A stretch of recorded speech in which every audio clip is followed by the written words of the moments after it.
One of the questions that we got over the weekend was whether or not dry erase markers would wipe off of TruFlat White, two-tone white to black, and we said we'd do a little bit of a test today to see kind of how that went. So I've got all our materials here. I've got the finest dry erase eraser, I've got a dry paper towel, a wet paper towel, and a microfiber cloth, along with our Expo marker. In the back here, we've got our different materials. On this side, we've got our two-tone white to black. Over here, we've got our TruFlat White 2.0. And in the middle, we've got a sheet of regular glossy white acrylic to test.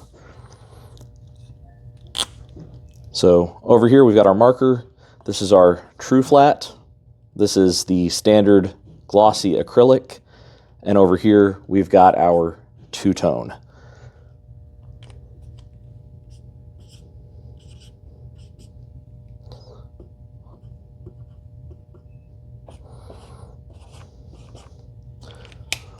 All right, for our eraser test, let's start with just a standard eraser. On our TruFlat, looks like it comes off pretty well. That standard glossy acrylic also looks like it cleans up all right. And our two-tone looks like it comes out okay, but I don't know if it'll show in the video. There's a slight bit of residue left with that more of a matte finish on the two-tone. Next up, we'll try our standard paper towel. TruFlat looks pretty good. Glossy acrylic, no problems there. Two-tone seems to clean up all right as well. Next, we've got our slightly damp paper towel. TruFlat cleans up all right. Same for the glossy acrylic. Two-tone seems okay as well. Last, we'll try our microfiber cloth.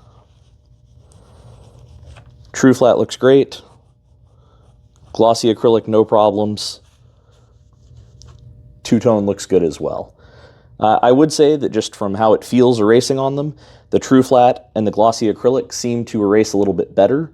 The two-tone with that other kind of more matte finish does have, or more satin finish, does seem to hold on to the ink a little better.